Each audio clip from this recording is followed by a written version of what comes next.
Alrighty. Hey, what's going on, everybody? This is Tim Vixay with my crippled friend.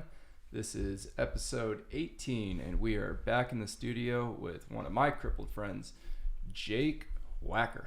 What's going on, dude? Not much, man. Just had to get out here, get on the podcast. You know, we've had a lot to talk about, and we have a lot to talk about. So Yeah, man, I'm glad we were actually supposed to do this like last month, but things didn't work out. But you're here now, so dude. So I was thinking this morning, I don't even know how you got injured or how long you've been injured. Well, it's a good question. I broke my neck diving into a lake. Pretty typical. I broke my C5, C6 and vertebrae, like hairline fractures, so vertically. So like didn't destroy my spinal cord like a lot of people did, and so I'm paralyzed off of the whiplash from it not being secured for that moment. Yeah, was that local here? No, that was down in Fresno, and I was actually at a camp, so it was like my last day of camp. What was the name of the lake? Hume Lake. Oh, okay. My dad lives in Fresno. We used to go down to Millerton Lake. Yeah, it's actually a big church camp lake. A lot of people go to, so it's like really well known. They'll probably house like 1,000 kids every week. You got hurt at a church camp? Dude, I got hurt at a church camp, and I also broke my neck on the day I was baptized.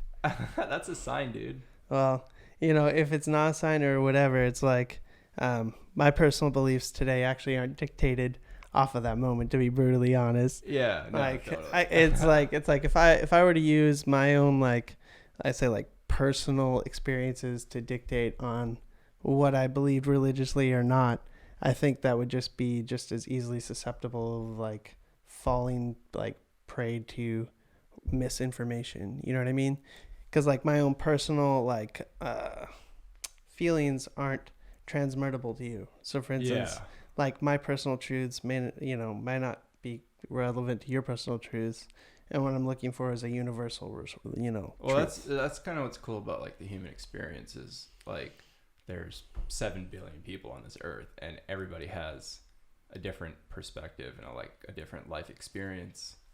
So Yeah, no, I was actually thinking a lot about that as like people having like a higher level of consciousness or collective consciousness, and that we all could be, since we're made up a body of cells, technically we are a higher level of consciousness of cells, because if I chose to cut off my arm, that's my decision, even though all the cells in my arm are going to be like, fuck that, right? So the whole idea is like maybe we're all even of our each other living out our own different experiences as humans, right? Yeah. Because it's like it's impossible to live or understand everybody's perspective, just nine possible. And then that being said, it's like there's that many other possibilities of perspectives out there. I actually have like a famous philosopher I can poke right in here that I love. He's called Alan Watts, and he's kind of like a 60s philosopher that kind of went into like world religions, and basically said like if you dreamed long enough and if you had the power to play God while you were dreaming, eventually you would dream where you are right now, because you would get so tired of pushing yourself into pleasure and all these things that would be seemingly what someone would pick right off the bat, that you would want to have an experience that is unlike any other else, and unlike one that you won't be able to predict, and like therefore you could dream yourself into the situation you are right now. Being that said, is like everybody has the possibility to have or have had a crazy experience, but it's not a matter of where you're born, what happens to you, and all that shit in between. It's like almost uncontrollable, but the possibility or the idea that you can be anybody or anytime, eventually you would end up being yourself. Yeah, everything would just kind of come back full circle. Right. And if not, then you would just be, trying to pretend that you're not God. That's actually my favorite quote, because, you have so much in your capability of perception of reality that, it's even hard to put what reality is into words, because that's just the thought, Yeah. Do you consider yourself like religious now, or? No, I would say I'm philosophical. I think that's a good way to put it. Like, I'm definitely wouldn't say I'm religious to any like particular religion, because I couldn't follow that down to a T, right? Because I don't know. I think like if somebody's gonna follow a religion, they gotta follow it. You know how like their true beliefs are, right? It's too easy to stray away from not following your own religion, and that was like a big like thing I kind of went through. Is like I was very surprised at a lot of people who, you know, wouldn't follow their own advice when it came around to their own doorstep, basically. Yeah. I went to private school for 3 years, but you know, I didn't really grow up in a religious household. Like we went to like the Buddhist temple, but I never really understood anything about it until like much later in life when I started like studying Buddhism. But like at like Catholic school, just like reading the Bible for the first time, I was like, all right, these are kind of a interesting collection of stories, but that was it. I never took it as like an actual word of God. Like it was more just stories, and I was interested in like, you know, history and stuff, so that was interesting to me. But I just never could believe really in like a higher power. I kind of just believe in like living in the now. Yeah, and you know, like I guess like another like that's a really good way to put it, right? And also it's like if it's not obvious to everybody, like for instance, we're not debating about air. We're not talking about whether there's air in this room right now, and then we're using air to project. Why? Because that's an evident truth, right? So we're not sitting here discussing whether this is right or wrong. And I believe that the burden of truth is on the religion who claims to know the answer, right? Because all these different religious claims to know their own answer or whatever, that, you know. Yeah. So it's up to them to necessarily prove that they are true, not necessarily up to me to prove that they are not true. You know what I mean? Like, so it's not up to me to disprove them. It's up to them to prove their, you know, basis. And so, like, when you say, you know, you have a lot of these, like, not, you know, you weren't technically indoctrinated from a child. Like, you weren't, you know, exposed into all these ideas. So when you came about it, you were like, what the heck am I looking at, right? Yeah. Or a lot of people, when they grow up in these things, they have, like, is what they would call like apologetics, basically. Like, this is what this was meaning, this was what this was meaning, right? But a lot of that's interpretation, right? And like that's what's so hard about the Bible or something other there is like there's lots of interpretations for different passages. And I mean, even if you took the same family of people that have been going to church together for a long period of time and you had them write down like 10 different situations, you probably have you would have such a variant of what they would think, you know, an omnipresent, you know, God or whatever would do in that situation, regardless whether religion it is. Like, I think Jainism may be the only one that would be like, you know, no, and because like obviously you're not going to kill or do anything like that. But so there's a lot of really weird, and I got a chance to study like multi-religions in college too, so that was like really awesome. So I don't know. I think I'm not I don't like discount, you know, like shun religion. I think religion is like obviously a lot of people's like bread and butter, and it's like helped them do a lot of different cool things. Yeah, and that's why like I've never really had a problem with religious people, because if that's what it takes to make you like a better person and want to do good, like then obviously that's a great thing, you know. Or like people that like lose a family member and they turn to religion to help them get out of like those dark times. Like there's absolutely positive benefits to it. I just I feel like a lot of the world's problems can be like stemmed from religion. You know, you look at like what's going on in the Middle East. It's tribalism. I mean, that's the unfortunate part, is it comes down to like, you don't believe what I believe into. Exactly. Yeah. It's like, you know, I'm a Timbers fan versus, you know, a Sounders fan. Exactly. And so you have like that duality, and I think like we're so hardwired into that through like tribalism and being and like having select like the people that were like you was like actually important, because, you know, as we all know, there was Neanderthals at the time of humans and all this kind of things like that, you know, whether you believe it or not. But sticking to people who were like you made sure that you were less likely to be taken advantage of.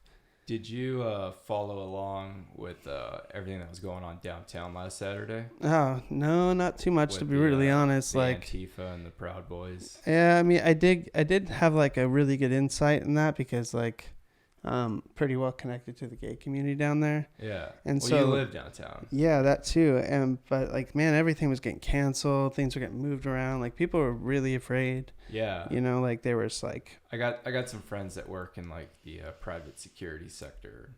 They were hired on to help like pull security for some of the journalists and some of the shops down there. that's nuts. Yeah, I don't know. It was like I mean I was downtown on the east side for a comedy show, and like the UFC was on that night too. But it was I don't know, things were like business as usual, but apparently like where things were at like the epicenter, they were like, dude, it was kind of an eerie feeling. Like Weird. That's so weird. but that's the whole tribal. It goes back to the it does. tribalism It thing goes with, down. like, Antifa and Yeah. the Proud Boys. It's like, it's like I'm better than you, but like, I mean, let's also look into the flip side. Let's play a little devil advocacy here. I mean, like, why do they feel that way? I mean, why does any marginalized group feel that way? And I think it is a lot of tribalism causing more tribalism. Like for instance, like, they see all like, I don't know. It's like I see them do it, I want to do it too, right? And all these different groups are one up in each other. They have been for a while. Yeah. Like, can I throw the bigger rally? Can I go ahead and like be the louder voice? Because whoever screams the most, especially nowadays, is probably going to get the most attention. Oh, absolutely. That's how Donald Trump got elected. Point made. I was already thinking along those lines, and Yeah.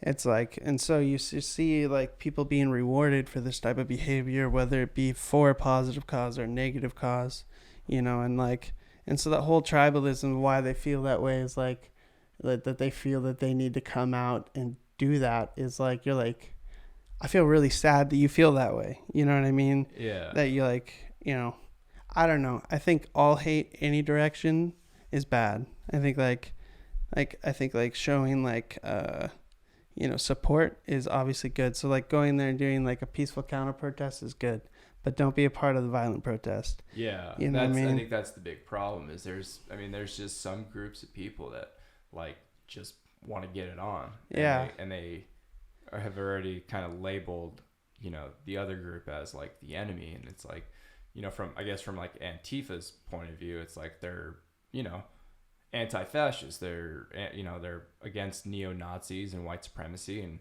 that's kind of the hill that they want to die on. And then you look at like from like the Proud Boys perspective, they're like, well, these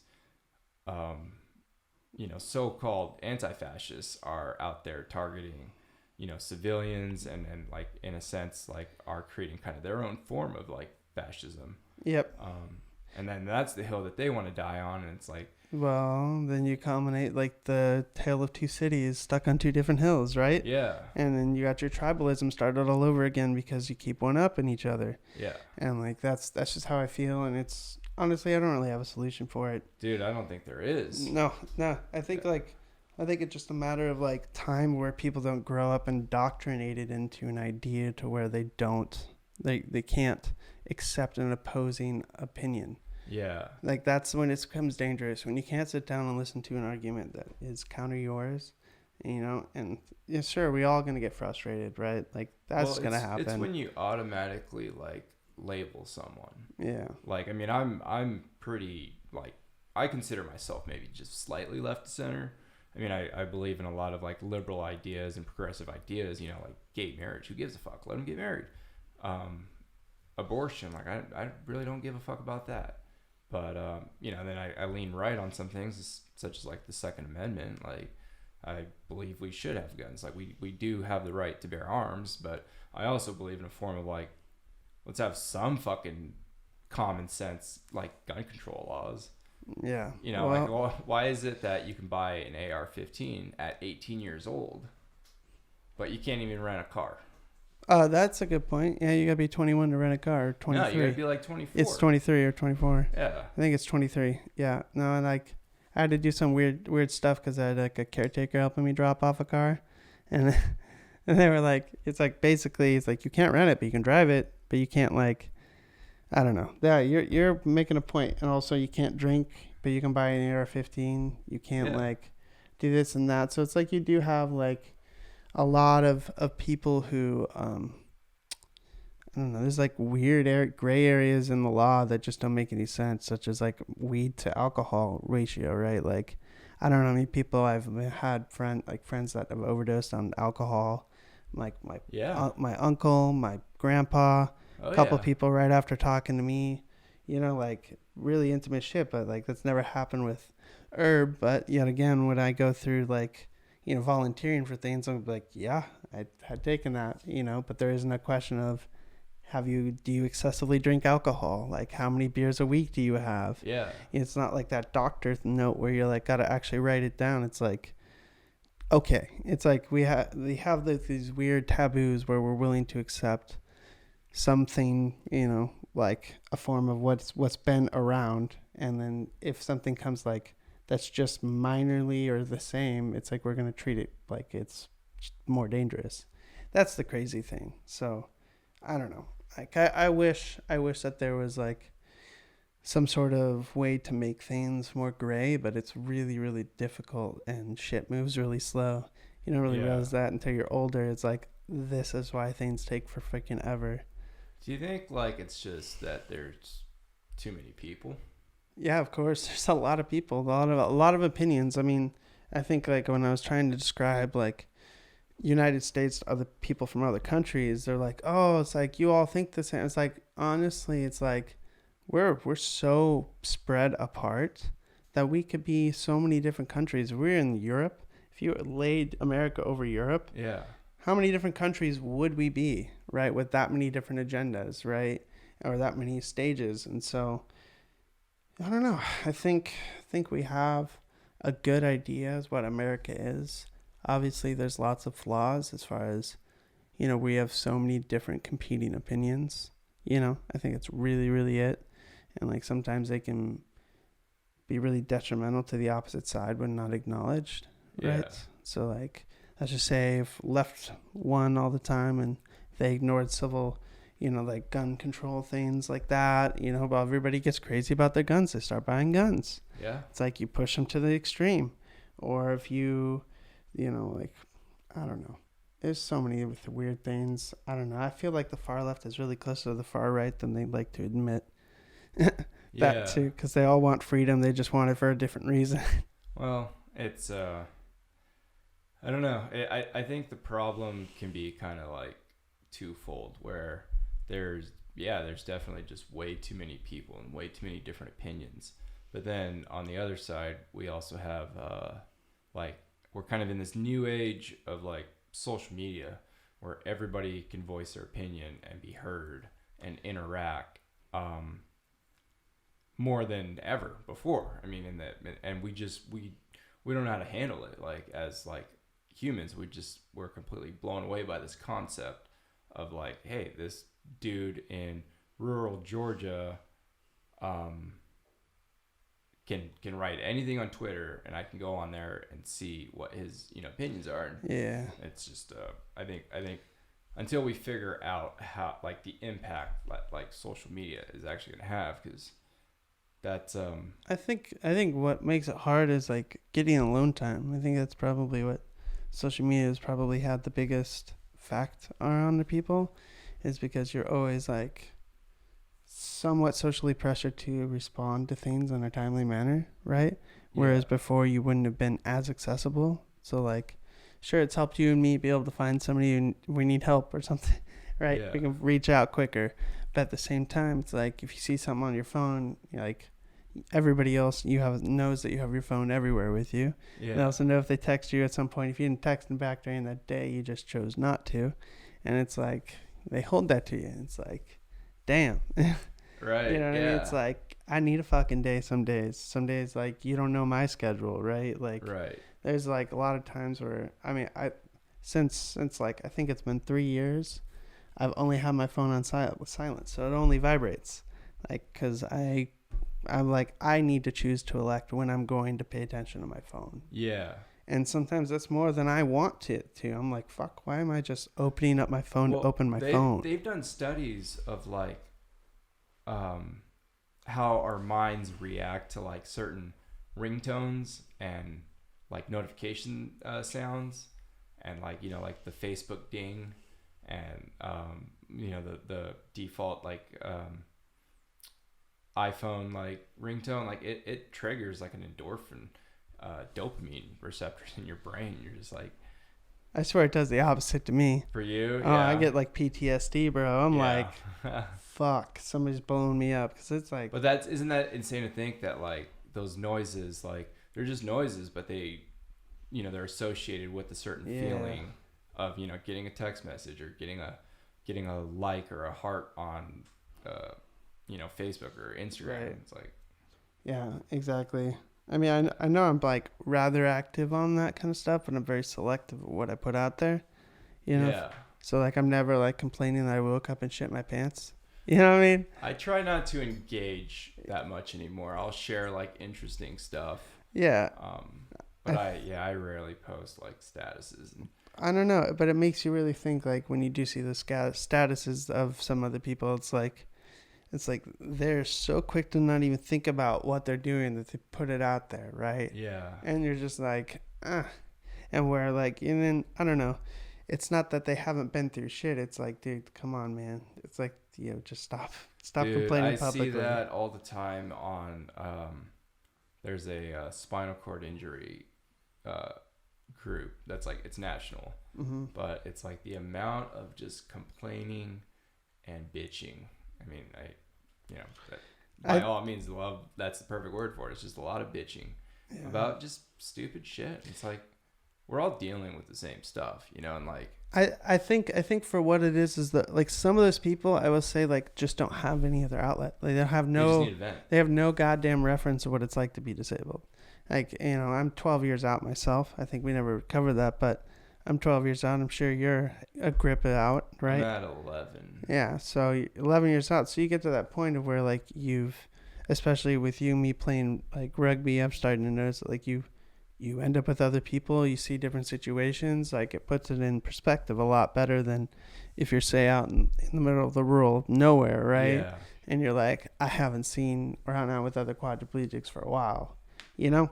That's why I think it's important to get involved with the community of other cripples. Like, yeah, that's so important. I resisted it for a wasn't when I came back home, and I was like, you know, trying to hang out with the old buddies, and wasn't really interested in hooking up with the rugby team. I didn't get with the Pounders until maybe like 4 months after I got home.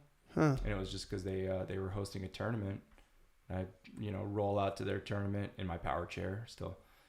Was still in a power chair at the time, and got to talking with like Kip's dad.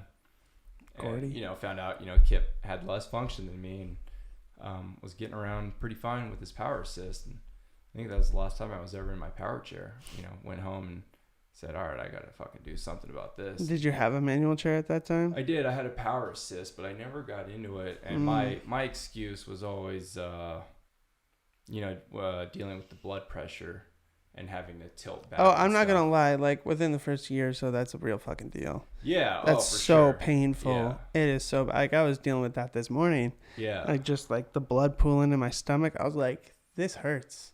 Yeah, it's annoying. Fortunately, I don't really, have that issue anymore.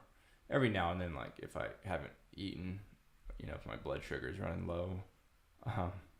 There was one time I pretty much almost passed out in class. Like, everything started getting really like bright, and I was like, oh shit. And this was during so we had some guest speaker, and I just had to like leave in the middle of her speaking and go find a vending machine and get a bag of peanut M&Ms. But how'd you know it was like low blood sugar? Was it just like you were just actually like your blood pressure was dropping? I think I knew because I didn't eat like any lunch. This was a night class. And I think I was just like in a hurry, and I didn't really get to eat anything before class. And then it was just on that. Yeah, and we were just sitting there, and I was just like, oh shit, like everything's getting bright. And then it's weird because like when my blood pressure drops, I get ringing in my ears. Same here. Yeah. Same here, and everything gets whiter. Everything just gets brighter and then blurrier, and I'm just like, great.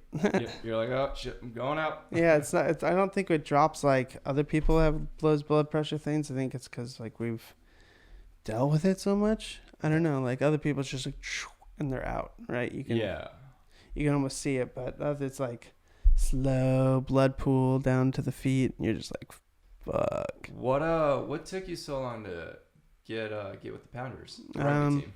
Well, I was doing a lot of other stuff, to be brutally honest. Like even when I was doing Project Walk 3 days a week, I think like 9 months out of my like. Was that down at San Diego? No, I was down here in like because I lived over in Beaverton, so I was like literally 4 blocks from Project Walk. Project Walk or Adapt? Adapt. Sorry, yeah, it was Project Walk back then, so that's why I'm forgetting. And then it got changed to Adapt. But no, so I was doing that like 2 hours a day, 3 times a week on top of going to school, and I was just smashed. And I think like literally my whole hand function, 9 months out, if you're watching my wrist, that was it. That was it. But now it's like obviously good to go, but it was just that. And it was like that was me working out all the fucking time. I'm very fortunate to have good tenodesis. Yeah. I don't have flexion much, like a little bit, but and that's only in the left, and the right's my right side's weaker. But having that tenodesis and then loose fingers, I'm able to manipulate a lot of shit. But the past couple days, man, I've been so frustrated with my hands, like because I was sighting in a rifle and like cleaning a rifle. It's such a pain in the ass when your fingers don't work. I'm not even gonna like hit on that thing because like there's times where I'm just like, damn it, and like I've dropped this thing like, oh, it was at the rugby fucking tournament. I dropped 2 patties in a row, burger patties. Oh, literally, I got like the second, I dropped it. I was like, damn, fucking picked that shit up, gave it to the dog, went over there, got another one, got a fork in it. Literally, a hair flew onto it. I was like, and like knocked it out, the patty out of my hand. I was like, I literally just blew a patty out of my freaking hand. I was like, this is insane right now. Yeah. Like I'm so frustrated. And I was wearing my rugby gloves, so like didn't help. I'm like, this is just a fucking mess. Yeah, dude. I always try to laugh at those days when I'm just like, fuck this quad shit. Like if I was a para, things would be fucking so much different. Yeah, I mean obviously, like not to hit on the paras and stuff, but man, I would have given up probably anything to just be able to play my bass. Like that was like the thing that I lost. If you think I lost anything, so it's like I was a big guitar player. It's like I just wanted my fingers. Like I was just like, damn it, I would give up like romance, all this other shit. You put it on the dotted line, I'll fucking sign it. You know what I mean? It's just like. That's okay. So one of the things that I like to like bring up with some of the guests is like what's your top 3 things that you would want back? Like your magic fucking wish list. Oh well, like is that more like activities or? No. It's like function shit. So like for example, mine number 1 bowel control, 100%. Yeah, if I could just take a normal shit, life would be different. I mean, I would free up, 90 minutes to 2 hours of my day. Right. Yeah. Second would be, what was my second one? Oh, bladder, of course. Yeah. Yeah. Being able to control that. And then it's a toss up between hands or sex function, like normal sex function. You're like, oh, I just want to shit myself first. I would definitely use my hands more. Right. But.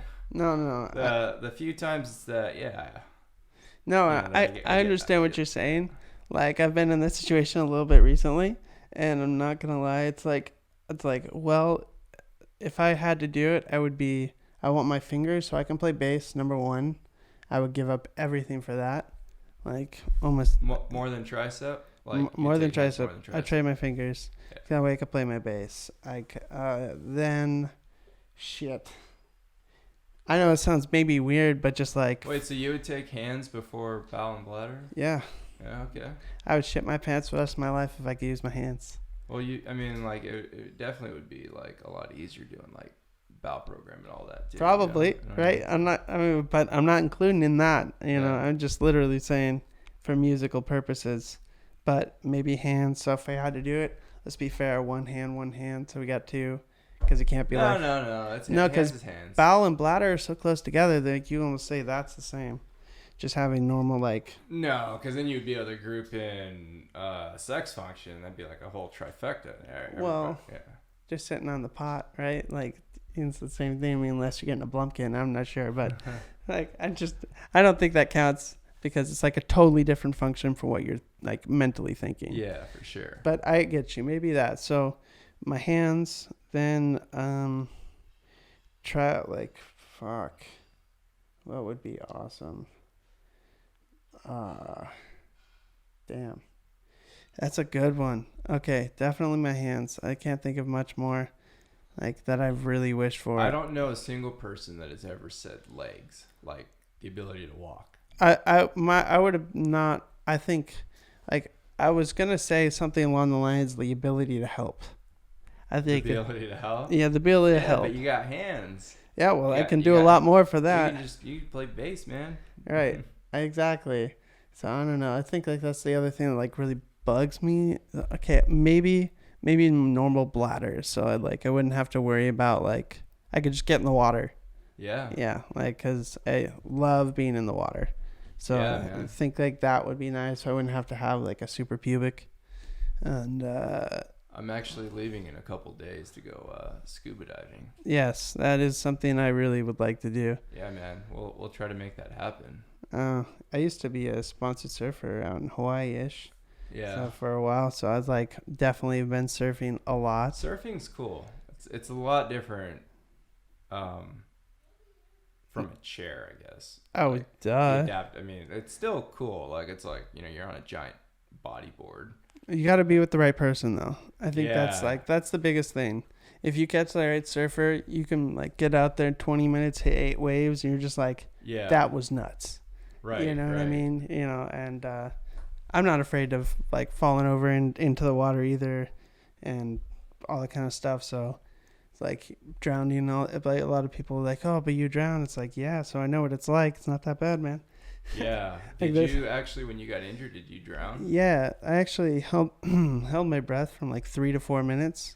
Yeah. And I was training to be a Coast Guard rescue swimmer at the time, so I knew instantly when I hit there was a loud firecracker went off in my ears. And I had a lot of forward momentum in the water still, so I just had skimmed the bottom, and it was I was shit, broke my neck. It's time to hold still. Yeah. It's I tried to move. I still had a little shoulder function. Do you remember what it felt like? Yeah, it was just really, really loud. Yeah, it was literally the loudest firework. Just. Because for me, it was when you hit your funny bone, but from the neck down. And I was actually, I broke my neck in the ocean, and I was completely paralyzed. Right away? Were you able to... I couldn't move my arms or anything. I just remember holding my breath. What were you doing? I was swimming in the ocean and dove into a wave and got pushed under and hit my head on a sandbar. Welcome to my life. Yeah, same thing. For me, I remember it sounding more like cracking your, hip or something, popping your hip. Did your ears ring afterwards? Was it going nuts? I don't remember that. I just remember feeling neck down, just instant. You hit your funny bone, and I couldn't move anything, and just remember holding my breath. And it was probably about close to 4 minutes before my buddy came and got me, flipped me over, and lifeguards and everything. Wow. Came over and dragged me onto the ocean onto the beach, and I just remember laying on the sand, completely paralyzed, and I was oh shit. Right. Yeah. Life flight and everything. It was fun. First time in a helicopter. I don't remember if that was my first time, but yeah, no, it's very similar for me. Dove down into the lake, which was kind of a stream output, and I knew that lake really, really well. And so there just been a lot of sediment that was pushed out in the past day, so I went and skimmed it, and so broke it. And so it was super loud. I could shimmy my thing, but I was nope, hold your breath. hold still, right? Because you're burning oxygen, freaking out. And I already knew, like, when you breathed in water, it was gonna, it's like instantly knocks you out. It diverts to your stomach. So when you breathe in water, it's like holding like a plastic bag over your mouth. It's only gonna go in further away. I basically tried twice and I was out instantly. And then the next thing I realized, I was woke. It was like just very whooshy, like a lot of like going through like a tunnel or like being pulled through the water potentially. Who the hell knows? And then I woke up and I was like, I broke my neck. You need to get me out of the water. They're like, you're on the beach. I'm like, okay, good. I was like, you need to call an ambulance. So like, we already did. I'm like, sweet.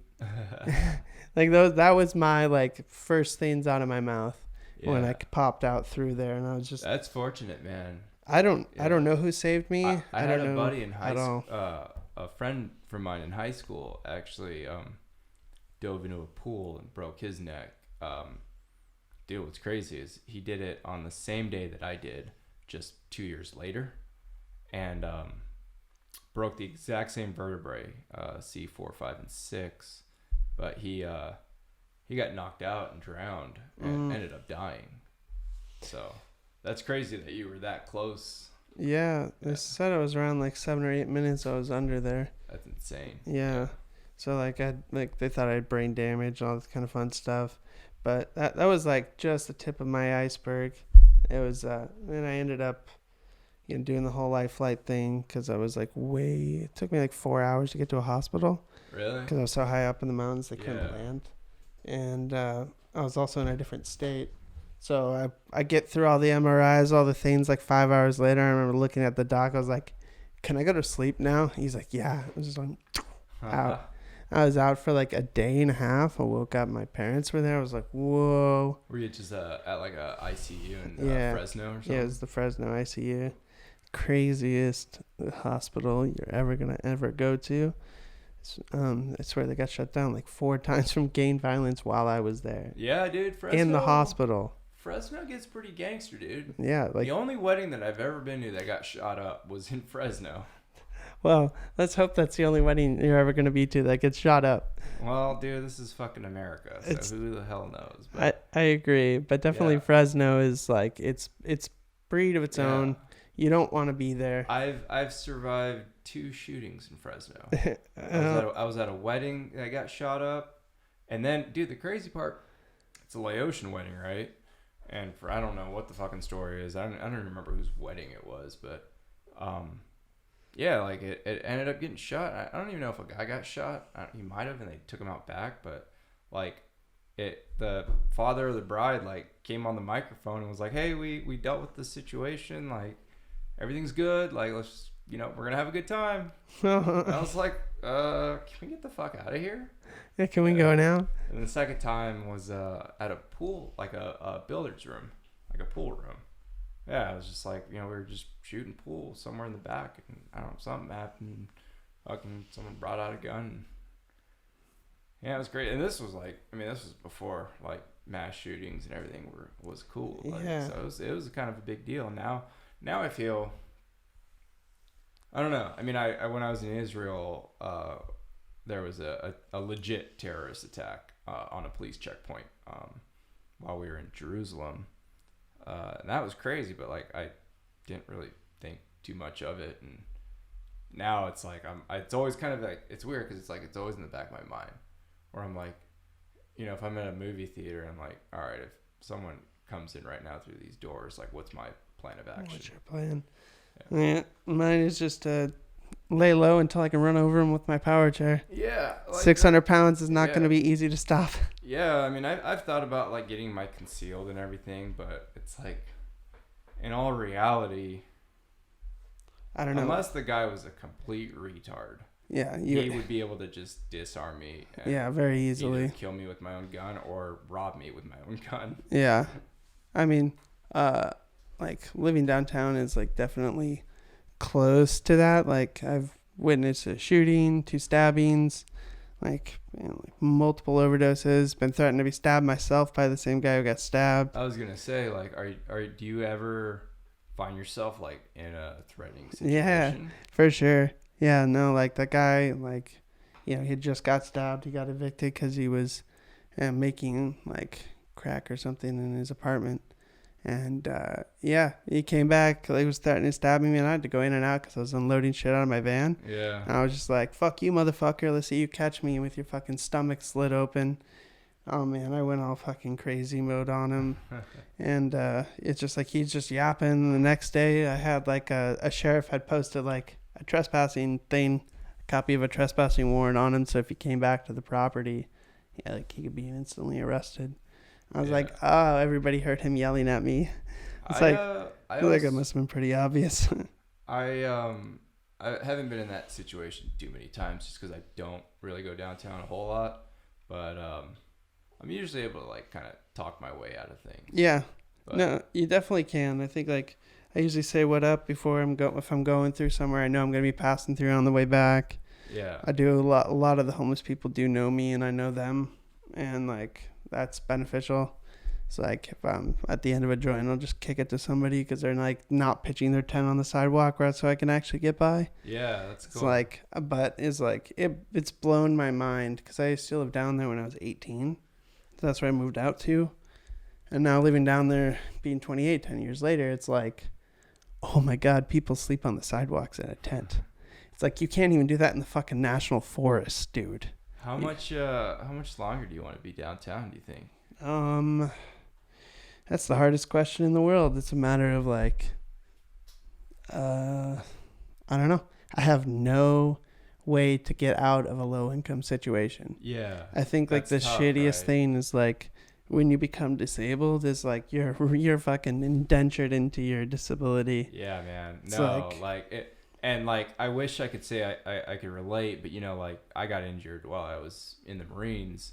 So I mean, in a lot of ways, I hit the fucking jackpot. Like, I mean, I'm well taken care of, especially compared to someone who wasn't. You know, and it's like, well, it fucking sucks for you guys. Like, yeah, I get like what $7.55 a month. You got to do everything with that. Yeah, you know, that's basically why I started all my random side hustles, right? So that's how it pays. You know, the car insurance. That's how I pay the thing. And if I wouldn't have gotten like my van off a divorce, is like there's no way I could ever acquire a vehicle. Let's be real, everything's so fucking expensive.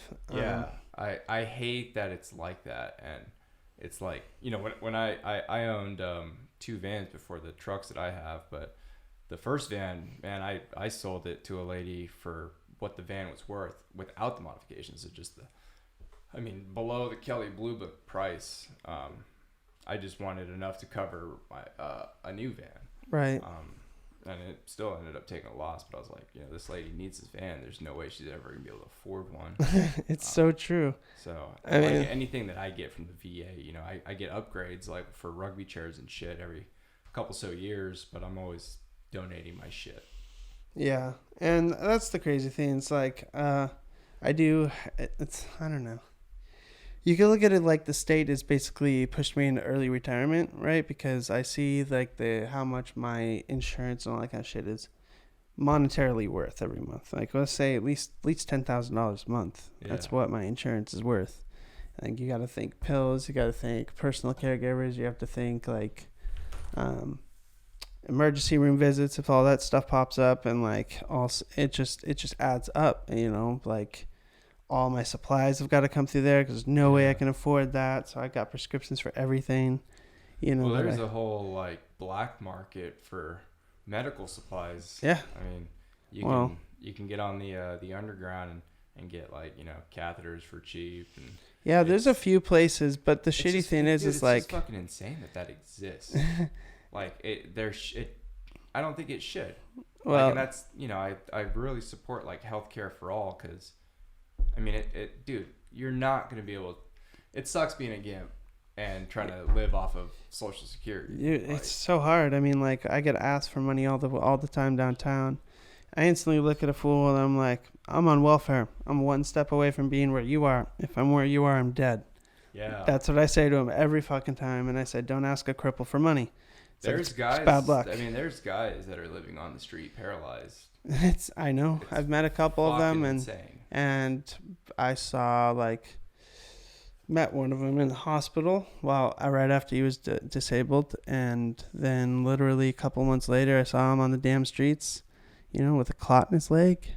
Yeah. Like, I'm just like, you're a para. Like, you're not wearing the right stuff. You're not taking your Lovenox, right? You're not like, you're probably using illegal drugs, like, shooting up. Probably. Let's say 100. Yeah. And like those type of things are just not okay. It's like, if you're in my situation, you've hit the lowest of low. And basically, unless you have some sort of financial backing, everything else has to be sponsor related. And there could be like no monetary exchange. And that's like the craziest thing. It's like, I've never had a taxable income. Do you see yourself working? When I looked, like, I was going to college before. So you're asking me how I ended up with playing rugby. Is I got a divorce. So I was like, I got, what's it called? I was doing like a whole bunch of like competitive video gaming and then going to college at the same time for electronic engineering. Yeah. And I got like 104 credits in when I got a divorce. And so I had lost my funding because she was like rich in itself. How long were you married? 4.5 years with the same person for almost 10. Yeah, it's a long time. Heck yeah, it's a long fucking time. You learn a lot about yourself and the, situations and how you treat others when you're with the same person for that long, for sure. Yeah, and this was someone you had met after your injury. Before, but dating after. Yeah. So she kind of knew what she was getting herself into. Yeah, damn straight she did. I mean, like, even like before we got married, I was like, no, we need to go see some lawyers. Yeah. I was like, no, like, because you need to know what the hell you're getting yourself into, because like the government is such a dick. It's like they instantly disqualify me off of this. Like, no, not even like a second thought. It's like, oh, cool, you have somebody who has money. We're gonna take away your money now, which basically makes it like an indentured relationship. So that's what basically marriage is when you're a disabled individual, is an indentured relationship. Because you get, if you're on welfare, you can only have $2,000 at your bank account at any given time. If you have to spend under that, well, I mean, you can have more than that, but you have to spend two below that limit every single month, or else you get disqualified. And so, it's like, well, just spend it down and then come back. And I'm like, holy fuck. Like, you're taking away my personal independence, making this other individual have to take care of me. Yeah. And so I was going through all that, going to college, and it would have been something that, like, I totally would have done if I would have had somebody who's kind of got your back, right? Like, because I had no one, right, for instance. So it's like, that'd be like my VA having my back. I can go out there, slay it, maybe get a part-time job because I'm not worried about losing shit. Yeah. But then now it's like I look at a lot of professionals in the field that I was in, and I think, man, there's a very few select cripples that can work 40 hours a week. Yeah. There's like there are some that pull it off, and some that pull it off more than that. And I'm like, applaud to them. I still think it's insane. I couldn't do it. There's not enough hours in the day. If I did that, I wouldn't be a happy individual.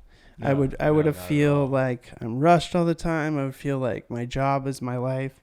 I would spend like my hours of my day dedicated to that, I was like that before I got injured.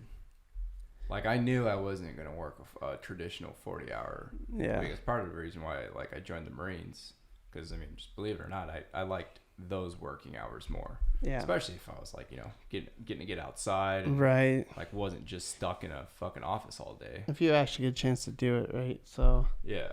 No, I mean, that's why I would have joined the Coast Guard. But it was just like, I don't know.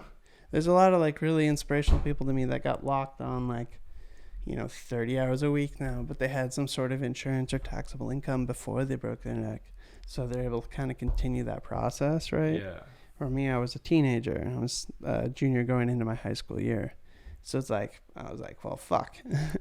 It's like, well, I don't know. So it's like basically the government pushing early retirement onto individuals like us, and there's no way off of it without assuming so much liability and risk. Like, to be like, oh, go 3 months until we get new insurance. Fuck.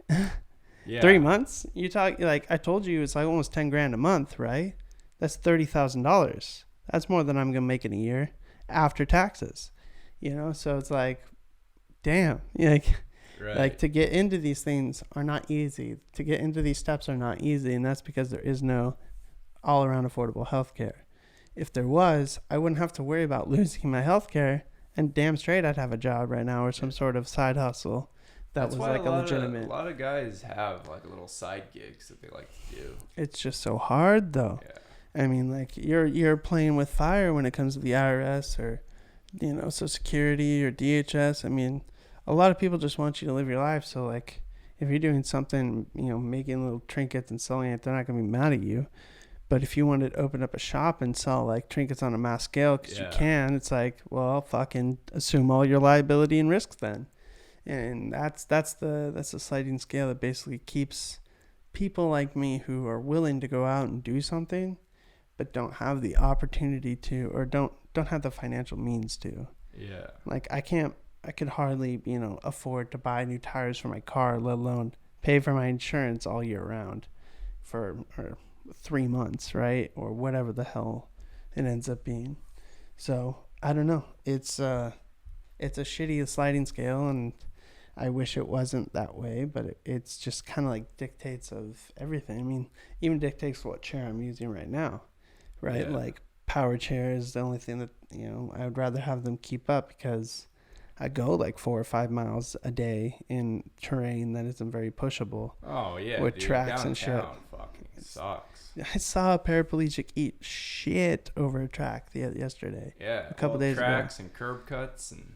Dude, eat so much shit. Like they had to be picked up by somebody else, and I'm like, yeah, that's probably why I'm not in a manual chair. Yeah, dude, I've dumped myself out a couple times in the street, middle of the street, coming down curb cuts, not paying attention or just being drunk sometimes. Yeah, well, you know, but my rugby chair, I'll take that around. That I'll go around in. Yeah, that's so simple and easy.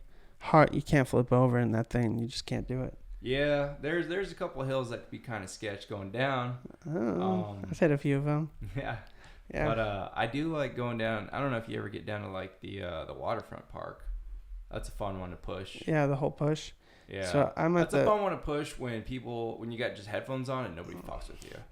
I just do it. I don't care who runs into me. Yeah, dude. Like last time I went down there, I was training for the one of the marathons I did last month, and fucking. I was on the west side and just going back and forth. It's about a mile from, without having to like cross the bridge. It's basically from that fountain all the way to the bridge and then back, right? A little bit further past the fountain, like south, like. Gotcha. Just a little bit past to where the fountain. Blues Festival plays out. Yeah, exactly. Yep. And then to whatever bridge that is, the steel bridge. That's my push out. Yeah, I think it's like 0.9 miles. Mm-hmm. But I kept passing this guy that was like halfway, and he kept wanting to talk to me, and he was asking if he could walk with me. I had headphones on. I'm just like, sorry, dude, I'm training, man. Fucking come back, see him like, then 10 minutes later, hey, I just wanted to ask you. I'm like, dude, I'm busy, dude. Leave me alone. Yeah. That's definitely a thing downtown. Well, fortunately, I was running with one of my training partner who actually did the marathon with me. He had a little chest pack with a 9mm in it, so if the guy would have tried anything, he would have fucking caught a couple bullets. But that's for funny little bastards. No, I just don't believe like I've only like gotten physical with 1 or 2 people downtown.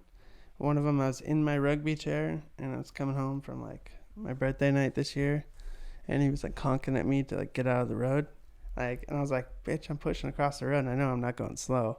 And so he gets out, parks his car, and like my caretaker was in front of me, not shook, but another one, he's like relatively smaller size. So he came up to him and just threw him, into the street. 98% of the people I know are smaller than Shug. Right. So, but he just like fucking threw him into the street, and I'm going full blast on my rugby chair. He's facing away from me. I just take the picker, pop right into the back of his leg. And he just like goes 5 feet that way, and I hit him so hard I like bounced off and went like 10 feet backwards and almost rolled off the curb. If I was an able body, I would not want to fight someone in a low point rugby chair. Oh man, I hit him so hard with my picker. I would never do that. Like, I don't even know if I would do that sober, because I was just drunk and the fucker threw my friend. And I'm at full speed, so I'm like, here we go. Yeah. Like, I'm not losing this momentum. I'm hitting this dude. I've accidentally hit refs with the pick bar, and I feel so bad. But to intentionally... It was intentional. I leaned into it and went in everything. I was just like, nope. I'm just imagining just doing a fucking spin right into someone's shin. He was like backing up. He was like hopping backwards, hobbling. I didn't realize it was because at the time... Obviously, I was inebriated. I didn't realize that I was probably, because I fucked him up so hard with his back heel. He just couldn't do anything. There's just the only way you can fight someone in a rugby chair is if you get behind him. Yeah. And to do that, you're gonna have to play hopscotch with a fucking pick bar. Right. And if you guess wrong, and your leg, if you jump and your leg lands in a pick bar, like, you're gonna get tripped up. Yeah, I've seen you're gonna.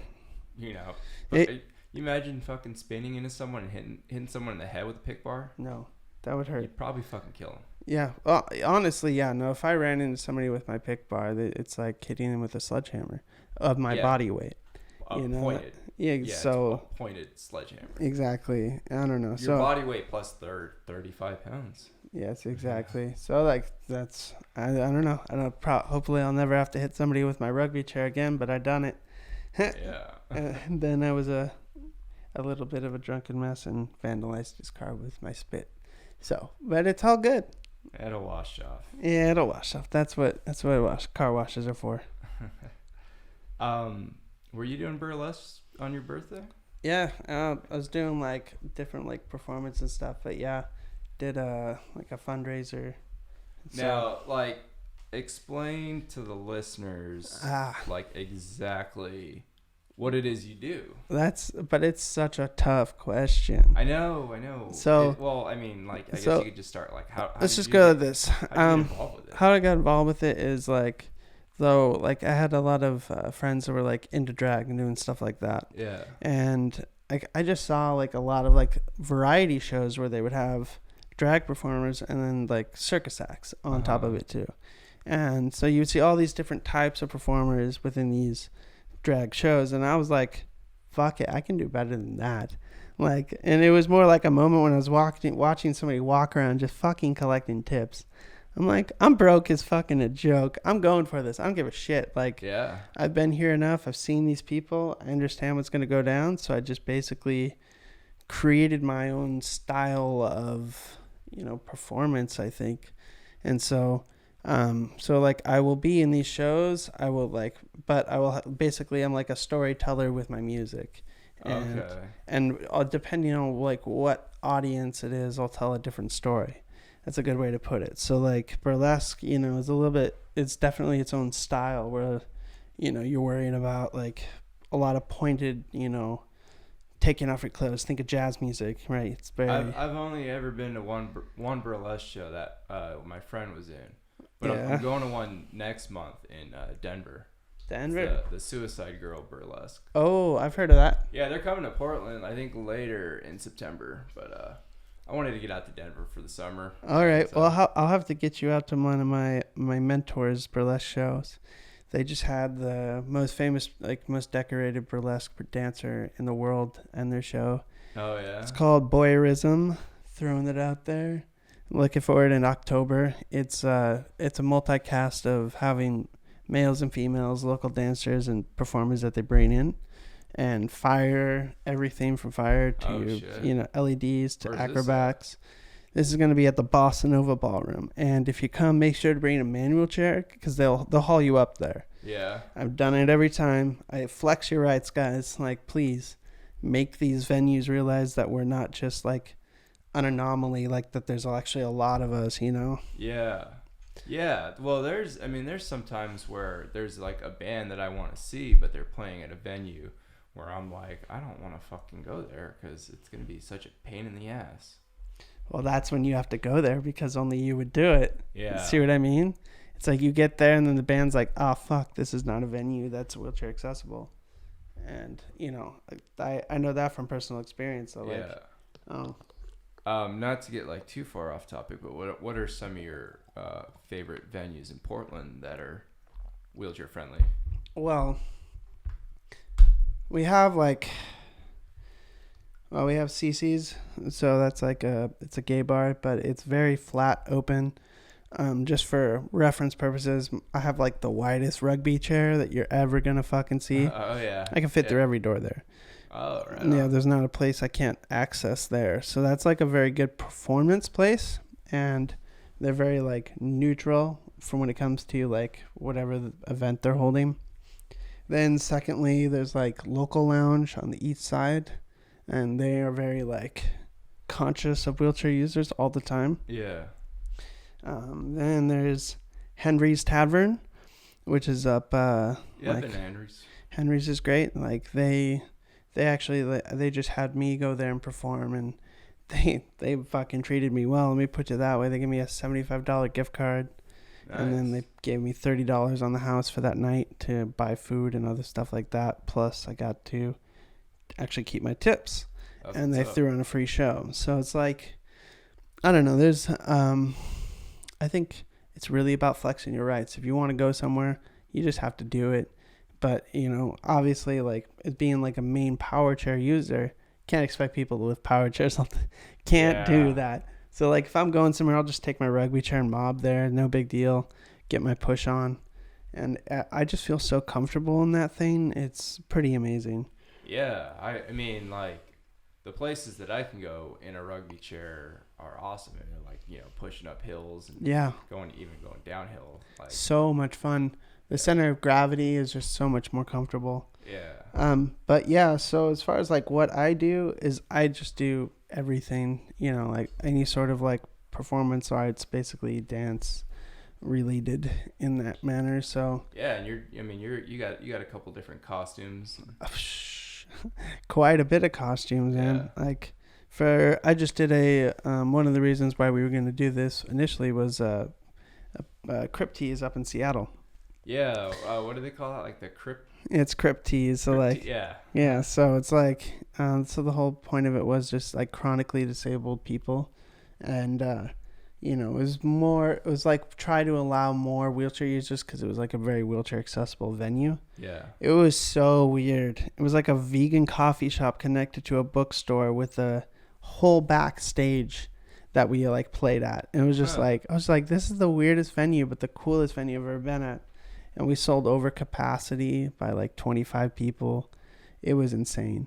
Like I was like very proud of everybody that got there, and I don't know, it was cool to be able to like perform with people that are disabled as well, kind of see like what I'm trying to push versus what they're pushing. Well, and then just to see that like you're not the only one like in that art, Yeah, and also it's like it's really easy to not compare yourself to people, but then it's also really cool to be able to compare yourself to people. Be like, this is how I move in my chair versus this is how you move in your chair. Yeah. Like I don't, for sure. I'm not saying like egotistical better or not. I mean like compare how I deal with my disability doing a certain thing, such as like you transferring into your truck, right? Yeah. That's like really interesting. I got to learn how to compare how we do it. I should have shown you. I didn't know you wanted me to do the whole I've definitely seen it happen, but you show me afterwards. Dude, I'll show you right afterwards, man. Yeah, sounds good. Yeah, because the truck, like, I mean, it I don't know, that's probably my phone. It opened up a whole different thing for me, because like as far as like independence, like the vans that I had, always struggled pushing up the ramp. Yep.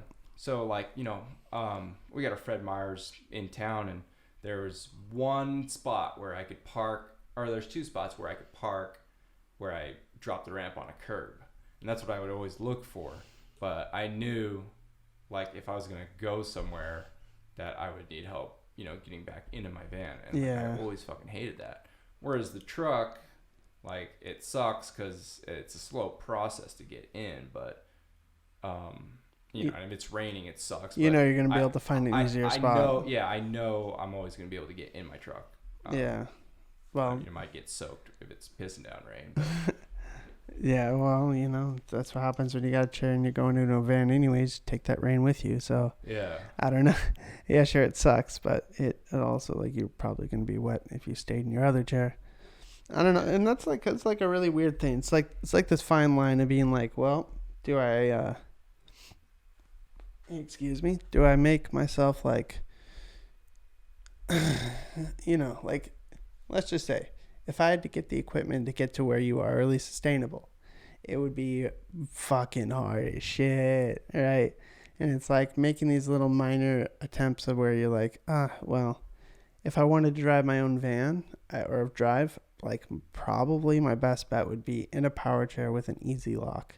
Yeah. Because I already own the van. You know what I mean? Like that type of aspect. But, I do crave being able to, like, have more physical output. You know what I mean? Have you driven since your injury?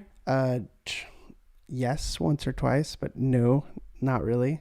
Like, I need to fucking get out there and drive. So, dude, I bet you could probably drive my truck. I'm sure I could drive your truck. Like, I used to, man, I got a motorcycle when I was 3.5. I got my first go-kart stolen when I was 5 on my 5th birthday.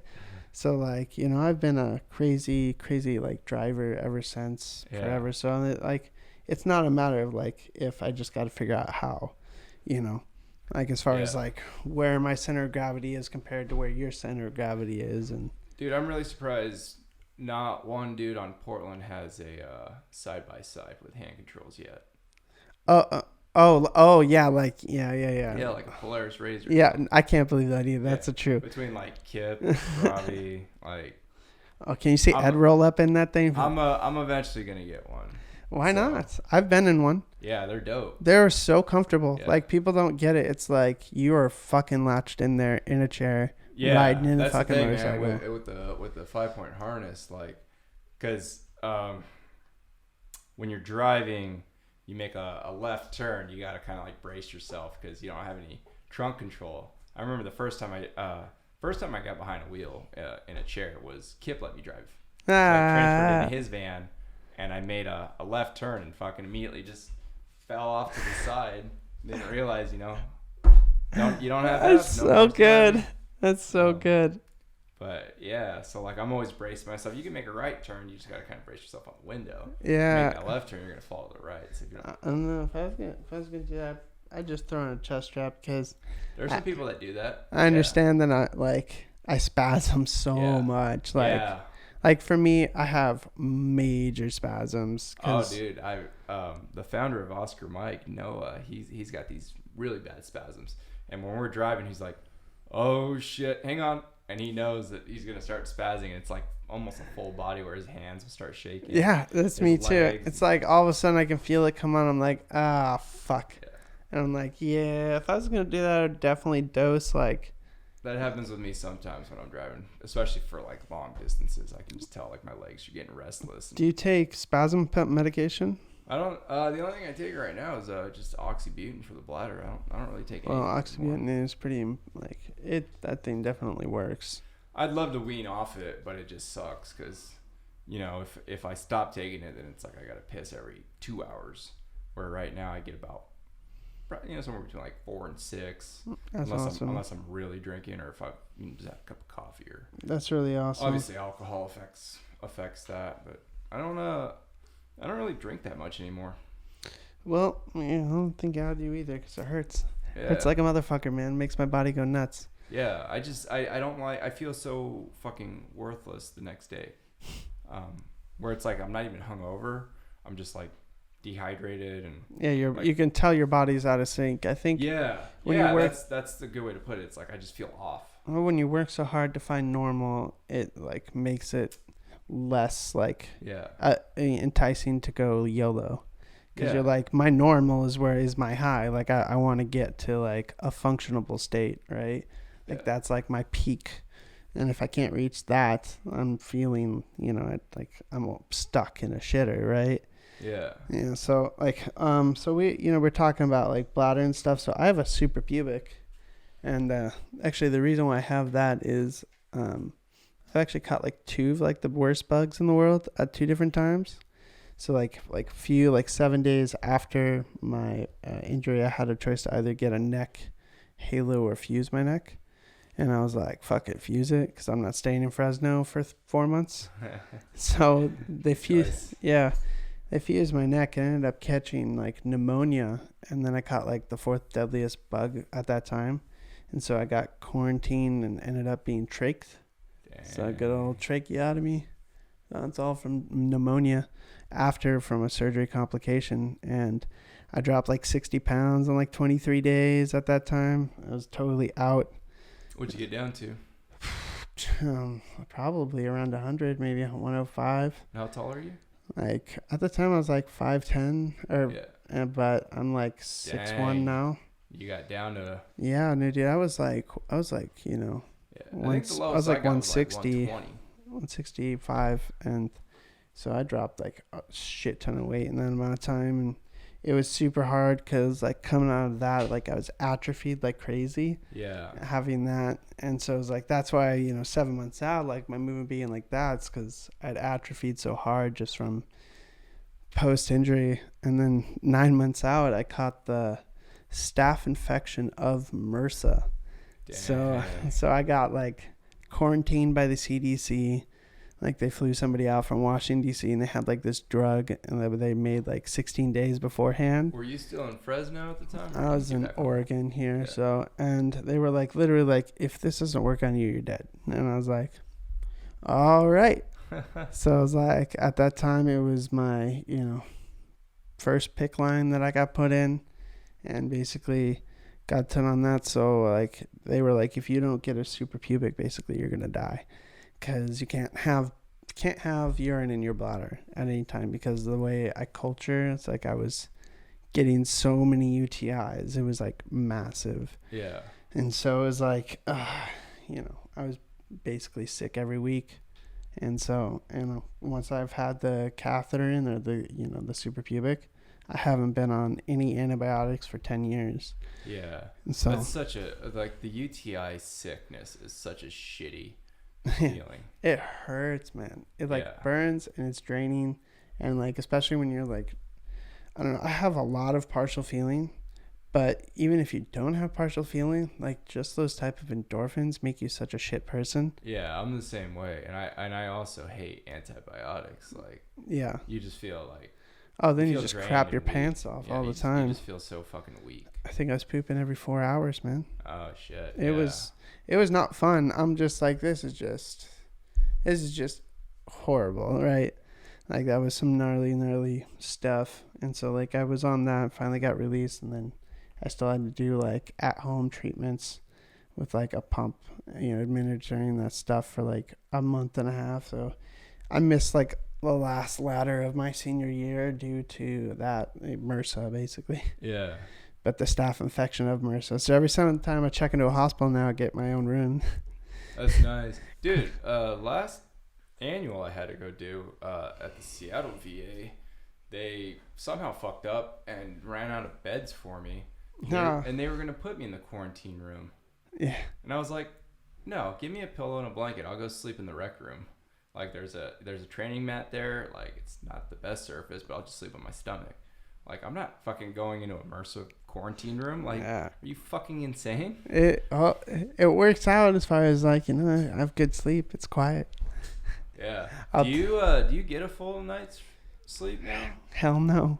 Because that's the problem with not having like a super pubic or anything. It's like I got to get up every 4 or 5 hours, so I don't think I really ever hit the deep REM like sleep cycle. That's the biggest thing that like I totally think that most people miss out on as far as super pubic or an indwelling is like it's so easy to like not have to worry about that, and like that's a shit ton of independence for me, to be brutally honest with you. Yeah. Like I can stay in my bed and be self-sufficient for over 12 hours. I could pull 13 hours in my bed if I had to, no problem, and not have to worry about pressure sores with the Tempur-Pedic. Like I can take my pills, water, make sure it's like my only time period of being alone is constrained on my urine bag, and that's only because can't get up to go empty it. But I don't know, if I came up some way to like dump the urine into another bag or have another bigger bag, like It's literally my only limitations as far as that goes. I'm just saying, like, when I'm sleeping, like, I have to consciously, like, get up. Yeah. Like, do you set an alarm and shit? No. My body knows. I mean, unless I've been, like, heavily drinking where I don't get up. But for the most part, I just know, I know when to get up. Dude, what was crazy, when I used to do Botox treatment. I've done it, I think I did in, like, 2 or 3 cycles. I would actually hit that deep REM sleep after, 6-7 hours.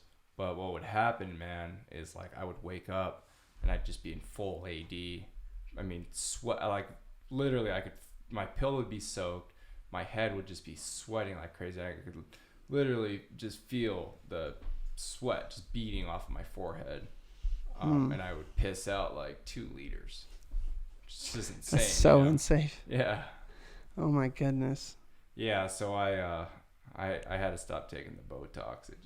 It was on the inside of your legs, maybe, right? The Botox here, where we're getting your shot into, because I had mine shot into the inside of my legs, like, so like. I'm not sure, dude. They knocked me out both times, but when they shot in Botox. Yeah. Weird, because they definitely shot in like 30 times the amount of Botox that you could ever legally shoot into your face in one of my legs, and I was fully conscious and watching. I was actually like, that's dope, because like, if you ever seen Botox particles, they look like nothing. Like literally, absolutely nothing. Smaller than grains of sand. And you're just like, it's like a teeny little bottle. And it's like, all that Botox is right there would be more than you would ever be legally put in their face. And it's like, I can hardly see it. And like, that was pretty cool, actually. Kind of lame, but awesome at the same time. I love how that stuff happens. Yeah. So like, I'm like, dude, I'm so religious about like hand sanitizer, and I mean that's part of my Catholic kid is I have a thing of hand sanitizer, especially at rugby tournaments, man. Like, oh yeah, you just fucking it's so much like just filth, and especially in the bathroom at a fucking rugby tournament, all the fucking catheters just laying around everywhere, and it's just like the fuck, like overflowing, trash cans. Just like, oh, this is gross. Just gotta keep my hands clean. Well, I don't know. It's like that's definitely I don't know. I don't know how you do it. Like, do you take cranberry too? Like, do you ever take like something like that? Every now and then, I'll drink some cranberry. Like if there's like if I cath and I notice there's like some sediment. What about pills? Like, you ever taken those? Cranberry tabs? Yeah. I used to have it like in my routine, but I've been really good about drinking water, because I got the last little scan I had, I was starting to like develop these really minor like kidney stones. Yeah. And I think it was just from like protein. I wasn't drinking enough water, so now I've been really good. I mean, I drink about no less than 4 of these, and this is 1 liter. That's incredible, actually. I drink about 4 liters a day. That's a lot, actually. I don't know, probably like 2 or 3 liters. Yeah, which is still good, because I know some guys that, I mean, they drink like a bottle of water a day. It's like, yeah, I don't out, drink soda because I can't do it. I don't drink soda just because I don't. It dehydrates me. I don't fuck with the sugar, and I just don't. I mean, the only soda I really like is like a Sprite, and that's just because it's like refreshing. But like, there's no reason for me to drink a Coke unless it's got like Jack Daniels or something. But like, No, I totally feel you. Like I do splurge every now and then, but it's like, do I ever buy it to the house? No. Yeah. It's like, do I ever like go to the store and be like, I need that? Like, no. Yeah. Because it's just like, I don't even remember the last time like I bought a soda from like a vending machine or gone to like the 7-Eleven and picked up a 20 ouncer. Like, no, that I can't remember. That for real, I can't remember the last time buying a big one. I had to have been a kid, and it had to have been like Shasta, freaking Costco, right? Yeah. Like so long ago. Like, even like energy drinks, dude. Like I know guys that like live off of Monsters, and I'm just like, what? Yeah. Like, one of my roommates does. I drink. I mean, I'll fuck with coffee. Well, coffee actually seems to be super thick for me. It's like it's almost like the viscosity of the liquid I'm drinking needs to be really offset by how much water I'm drinking. Yeah. So if I drink like a cup of coffee, I got to really make sure I drink water too. Yeah. And since I get such instant feedback from like my urine, right? I can see it right away. It's like fuck, I can make like decisions really quick of being like, yeah, okay, fine. Yeah, I'll drink some more water. I just drink I just drink black coffee. Every now and then I'll do like a mocha and shit, but that's just like extra sugar. But like black coffee. So do you have a hard time keeping weight, or like were you ever like bigger and then you cut down? Got fat. I used to be fat, man. I can show you some pictures. Jeez. It sucked because like when Ian Chan died, I was trying to find a picture of me and him. The only one that I had was like from 10 years ago when I was fucking fat. So yeah, when I got hurt, I went from about 175 down to like 120, and then they had me on like Insures and just trying to fatten me up, and came back home and I don't know if you met my mom, but she's like one of the best cooks in the world, and so I was eating really good, and then also going out and eating quite a bit, just because it was convenient. Going through a drive-through was a lot more convenient than making a sandwich. So yeah, I got back up to like probably a gross 165. I mean, pudgy in the face. I had the fucking triple chin going. Pants and shit didn't fit no Buddha. more. Yeah, no, I got really round in the face. I don't know. It took me a while to burn it off. Figuring out the like nutrition and stuff. And one of the biggest, probably best things that I've done for like my rugby career and just my overall health was hiring a proper nutritionist. Because I mean, I get to talk to nutritionists once a year at my annual, but they don't know what the fuck they're talking about most of the time. Yeah. I hired a nutritionist from a mixed martial arts gym, who specializes in like weight cuts, but also keeping fighters at a good steady weight so they're not killing themselves during a weight cut. And yeah, I mean, he just had a couple like pointers on like when to eat certain things and trying to calculate your actual caloric intake. I don't know. I have the complete opposite problem. I can't gain any weight. I weigh like $115 right now, a little bit more than that. That's tiny, dude. Because I'm like 135. Right. People tell me all the time like I look skinny, which this is a good weight for me. I think. The transfers have been a lot easier and pushing around's been easy, but yeah, I just can't gain weight, man. It's like it's so hard to like eat like the proper foods all the time, or like just shit it all out, get enough calories. Yeah, I just feel like it just like basically makes me poop more. How old are you? 29. Okay. Well, maybe, I mean, your metabolism's going to slow down eventually. Well, let's just hope so. I mean, just a tad bit, because this is ridiculous. Yeah. I'm not going to lie. Trust me, dude, you don't want to be a fat quad. No, I'm okay. Yeah. Like, I can move myself around where, like, in other situations, I know other people can't. It's easier because I can find other people to transfer me at different, like, weights or heights. Yeah. So it makes it a lot easier. But it's like, man, I could do with, like, an extra 10 pounds at least, right? Like, I could do that. That'd be nice. Like, but... So it's like, because I know you have to put on weight in order to be able to transfer it into muscle. So sort of, kind of. More or less. Like, you can't, like, not have fat and then gain muscle. It's like, it's like most of the people, when they're bulking up, they do put on some fat, and then, like, that's instantly cut into muscle. There are, I mean, it's slower, but there are ways to, like, build muscle from muscle without bulking. I just got to figure out something. I think I need to sit down with a nutritionist. That's all I have to say. Yeah. The problem with us bulking is it usually goes to the wrong areas. Yeah. Like if I started, upping my carb intake and, eating spaghetti and bread every fucking night, like it would just go to my gut, and I wouldn't get it in my arms. I wouldn't get it in my shoulders. Interesting. It would go right in my gut. And then it's going to stay there forever until I fucking go on a deficit and start burning it off. And, well, so what do you... What sucks is I wish it would just go right to my, ass. If I could fucking grow my... Dude, I know. If I could grow my ass cheeks and fucking have more cushion to sit on, like... Yeah. I wouldn't feel fucking... A cushion for the pushing. Yeah. Exactly. So you can sit down and actually move around more. Like, that's my biggest thing, too, is, like, sores are a bitch because I'm so thin.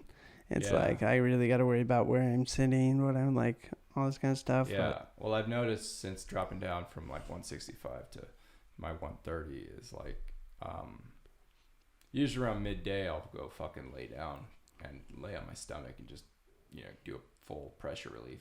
Because if I stay in this chair too long, I mean, I got enough sensation where I can tell, like, fuck, my ass is getting kind of sore. Like, this is getting danger zone for. How long do you get out of your chair, though? Like, and then how long do you get out of your chair for?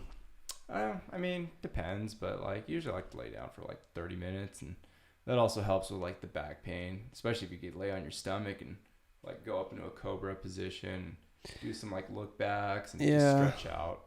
It's so like you're telling me all this, like at least like our regiments, right? And I think it's like that's a lot of why I'd be like working would be so hard. Yeah. It's like you're like, I need to lay down in the middle of the day, and I'm like, for how long? You're like a half an hour.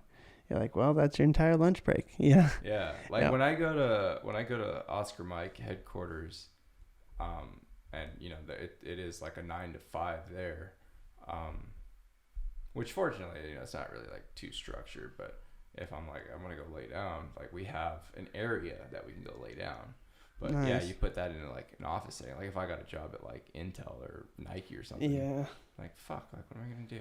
Yeah, I don't know, and I think that's a really like weird area where, it's just so hard to get those hours in without fucking everything else. I think. Yeah, that's why I always gravitated towards like a non-traditional job. Like, I think if I would have never gotten injured, I would have done at least my 8 years in the Marines and then get out and maybe look at like wildland firefighting or something. Yeah. Something like where it's not a monotonous fucking routine of get up and get dressed and sit in traffic and go to the office. And I probably would have been like painting or doing my bass, one of the two. I was actually pretty damn good at bass before. I was playing like one of the people's that I started me playing or got me playing. I played with from like middle school all the way through high school. Ended up becoming the drummer of Smashing Pumpkins like 5 months after I broke my neck. Hilariously enough, like I introduced him to Billy Corgan through like a Make-A-Wish thing or whatever, and then he just got selected out of like entering in like a video online out of like all these 40,000 people. He got selected to come try out. That's awesome. But it was just like, I don't know, I remember playing such like a really like level where it's like almost an outer body experience, right? Like I loved playing jazz. I loved playing, Rush. I think like the first time I ever cried about being disabled was I heard like a song that I used to be able to play, which was Spirit of Radio by Rush. Shout out if you know it. And like that, it was just like broke me. I was like, fuck, I can't play my bass. It's like, screw everything else to that point. I didn't give a damn. I was just happy to be alive. And then I understood it was like a brand new challenge to try shit.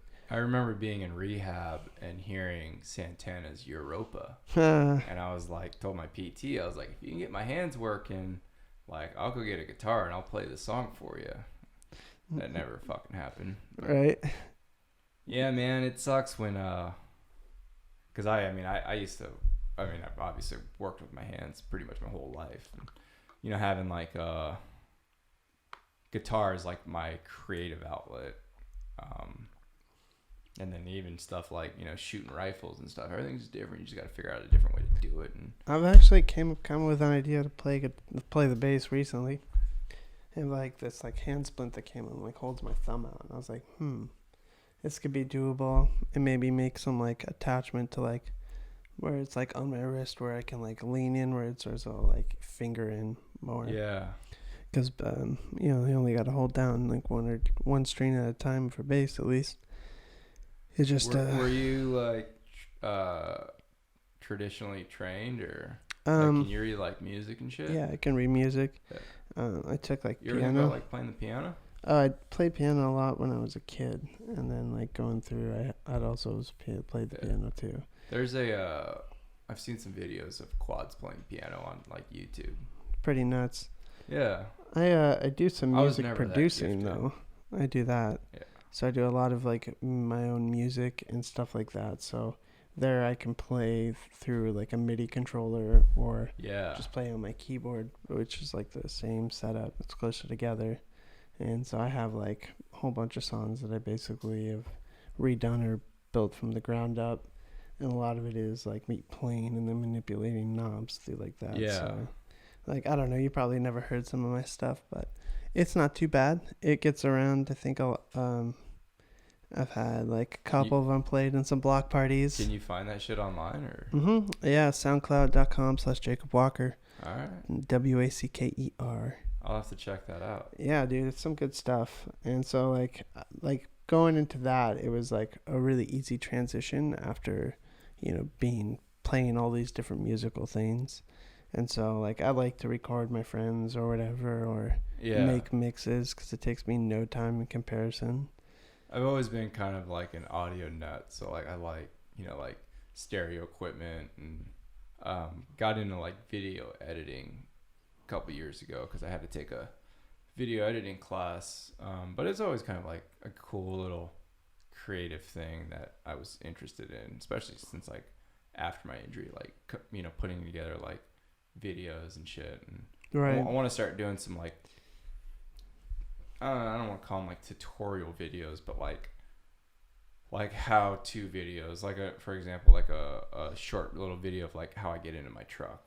Yeah, post that online just so people can see, because like I would have never gotten a truck until I met one of my teammates in Vegas.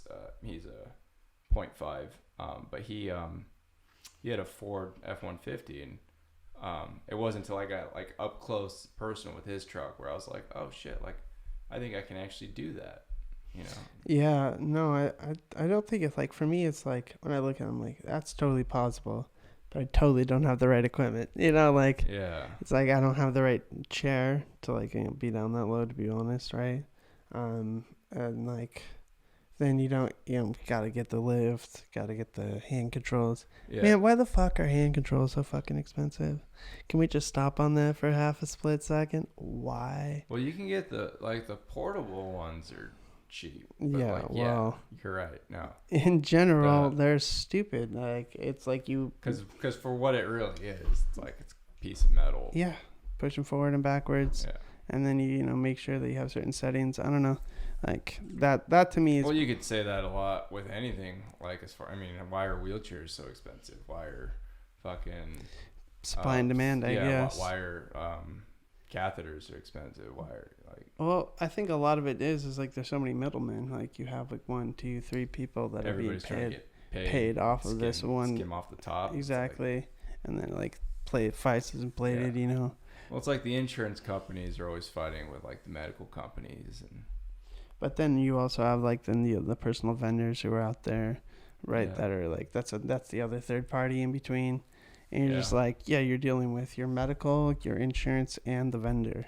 Yeah. So you have 3 different opinions on whatever the greatest idea is, and like they're all like, oh, they won't pay for this or they won't pay for that. I'm like, fuck, man, like just give me a damn power and manual chair. End, it's like you're the one that ends up, figuring it all out.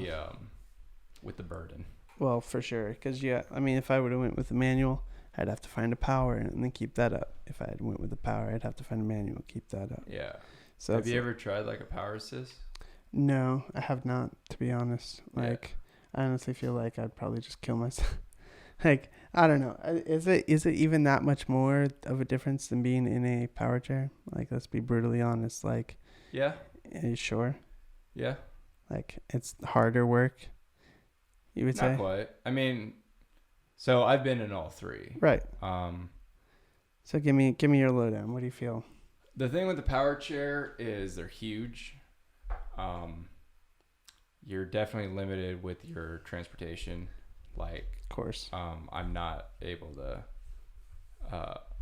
Like right now, my truck wouldn't be set up for a power chair. Nope. You can't break them down as easily. Whereas a power assist, you can still at least take the wheels off, fold it, put it into a cab. Yeah. So like, for example, if you were wanting to take an Uber, you could still. I remember my power assist wheels there. It was a pain in the ass, but you're still able to take the wheels off and then pack it into it. Uber. I totally see the upsides to that. It's just, what about pushing it though? Like when you're physically in the chair and you're physically controlling it around the house. Yeah. Do you feel like you're actually getting a workout when you're controlling a power assist chair? No. But I mean, you're definitely not getting a workout pushing No, for power sure. chair. I totally agree. But I can go 11 miles an hour. I'm sustainable on a lot more other points. Like I'm not going to flip over going up and down ledges, right? So it's like as far as like all around function, you know. I don't think I've ever flipped over in my power assist. Yeah, really? I've fallen out forward. Well, I would still consider that just as shitty. Yeah.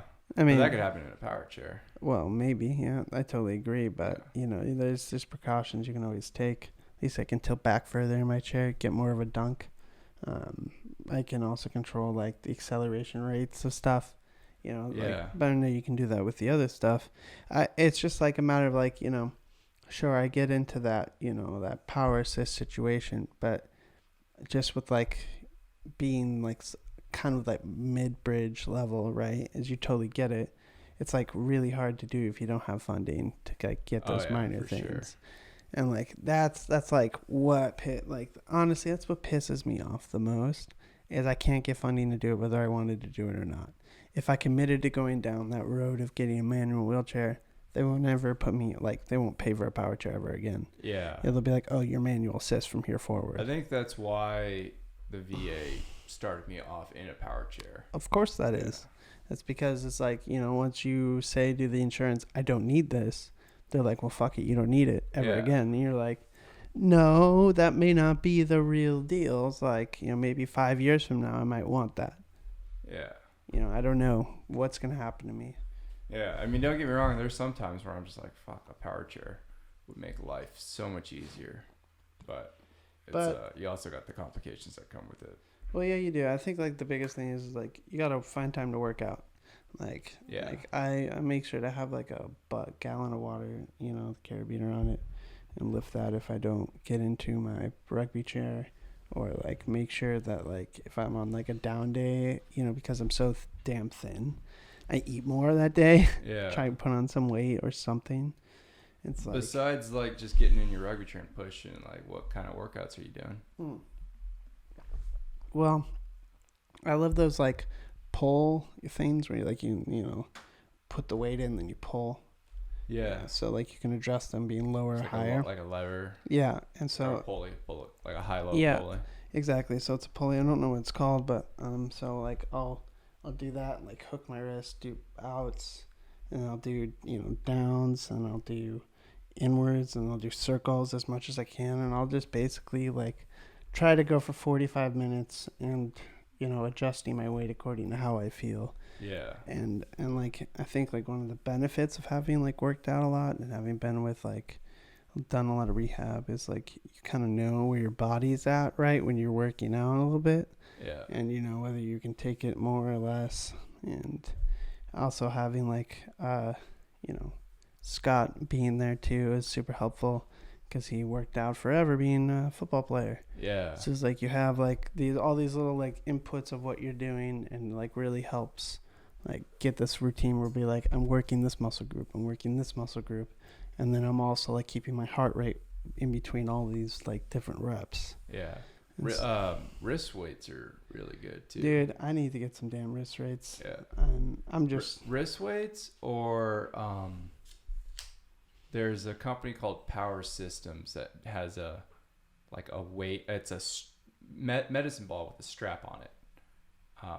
And I have a 4-pound one and a 6-pound one. Cool. And that's cool for like, you know, putting your hand in. And I mean, I guess you could do the same thing with a kettlebell. I think kettlebells might be a little bit more expensive. I just use that bucket of water and a carabiner. Yeah, I mean that works too. Like you can always adjust how much that gallon of water is. Adapt with what you have. You know, like that.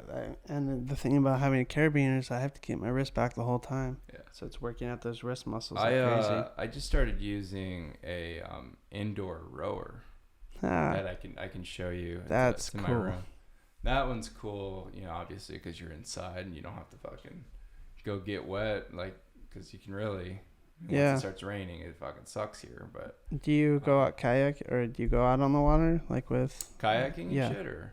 I actually went for the first time last month when I was in northern Illinois. Got on the water and it was cool. Nice. I think it's something I can get into. Yeah. Yeah. I definitely have gone with like Limits or Adventures Without Limits. Yeah. You've heard of them? Yeah. They have some pretty awesome like kayaks that have outboards or like like the outriggers. Yeah, outriggers, exactly. Yeah, this was just on a lake. So were you like in a river? This was in a lake too. Okay. But it was fucking cool. Ended up like raining when we were all out there, so we're all getting soaked and like. But it was totally worth it. Yeah, I've gone rafting out here on the Clackamas with a group called Team River Runner, and that was fun. I think river rafting. I mean, I was more passive. I just kind of sat in the middle of the boat and just hung on while we were getting thrashed by the rapids. But you're just like, I'm hanging on. Yeah, I mean, I love being in the water. So yeah, if I could figure out a way. That's probably the second thing I miss the most is just like being able to fly across the water. Yeah. Because I used to like slalom ski, wakeboard, do all that kind of crazy shit. Yeah. And I loved being behind a boat, just flying. Yeah. Sliding over water. I think that's one thing I want to try to do next summer is the whole sit skiing. Oh, shit, bro. You're going to have a time. But you got this. Have you done it? No. Oh. I just have watched it and I'm like, oh, fuck, that looks painful. Because it's like, you really got to keep your balance. And like water is like, as far as somebody who's skied like their whole life, like you never know what you're going to hit when you go on the wave. Right. Like I've gotten jostled like a motherfucker before. I guess one of my like regrets is not wakeboarding. I had friends that did it, but like I never. I like skiing because it was faster. Water skiing? Yeah, water skiing. Yeah. Because like I did get up on I remember getting up a wakeboard. I got it first try, and I was like going halfway across the lake. Got turning. All of a sudden, like the front of the loop on my board catches. Well, it was like I've never been face smacked so hard in my life. I was just like, oh, it's like flat out. It's like that's what sucks about wakeboarding is you're actually locked in a lot more than you are in skis. Like, I know it looks probably brutal to eat shit on skis, but it's very brutal to have a fin that's never going to let go of your feet, right? You just, like, drag instantly into the ground. But I definitely liked it, but I did not like it as much as I liked skiing. So, because you just fly back and forth and, like... Yeah, I was a big snowboarder before I got hurt. And been on a little bi skis or whatever they're called. Just didn't enjoy it. Yeah. Well, it was one of those things. I was just like, I'm never gonna be able to do this independently. So yeah, like, no, it's never gonna be the same as able-bodied snowboarding. So I just kind of gave up on it. I kind of understand that. I mean, like I used to snow ski too all the time, even to like twin tip, and hit the big jumps. And I'm just like, I haven't even gone back there. And be like, I'm gonna be so cold. It's not even gonna be worth my damn time. Yeah, dude. That I'm like, my big toe on my right foot like turned blue because there was a snowpack on it and couldn't really tell because I was freezing all around anyways. And then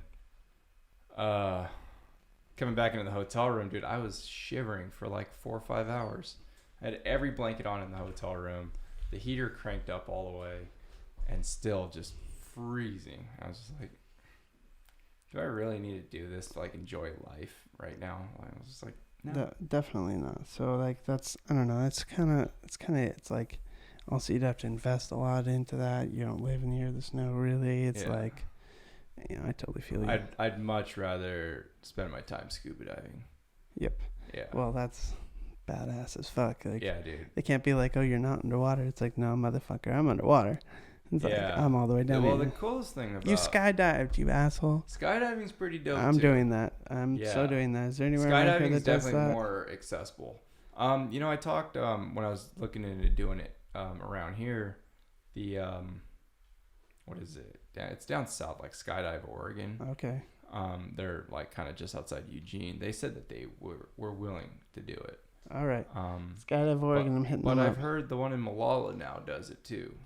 So it's real simple, man. Like, as long as they have the right equipment, I mean, even if they don't, they could figure it out with duct tape. But so I do it I've done it 4 times out of Wisconsin Skydive Midwest, and they have either a special flight suit with some I've like seen leg it, like harnesses yeah, and stuff. hooks your legs so it holds it back. Yeah, there's a couple like ratchet straps on your shoulders, and then it connects to some straps on your legs. So when you land, before you land, you know, while the chutes pop and you're just floating, they'll pull up your knees, so that way, you know, the instructor can just land. You don't have to worry about your feet dragging. Yeah, they have a special suit, or even just a harness that slips on over the pants. Well, I gotta do that because It's definitely like, it's a cool feeling. Like, I enjoyed it. well, And it's a lot cheaper than scuba diving. But well, the thing I like about scuba diving is, like, once you get everything dialed in, like, you can you're completely free of like any adaptive equipment, really. Yeah, because you don't really need anything to scuba dive. well, but Yeah, your I mean, point, actually, you need less things than an able-bodied diver. You don't even need fins because you're swimming with your arms. Oh, that's gotta be interesting. You're making a video about that, I hope. Yeah, there's some videos of me scuba diving. Well, like free swimming. Yeah, and that's what I love, is just like, once you get your buoyancy figured out, you're just kind of floating, and There we go. you feel like you're just flying sometimes. Especially like, I'm going to Cozumel on Saturday, and like, you most of the diving around there is just drift diving, so you're just riding the current. So you literally feel like you're just flying. So that's what you're doing Saturday. Yeah, well, I'm taking off Saturday. I think we actually start diving on Sunday. But yeah, I'm going with a group based out of St. Louis called Life Waters. So what else? So what else we got on there? Yeah, Dude, this is just like, I started doing a list so I don't get like too off topic, or if I like, you know, if there's like dead air.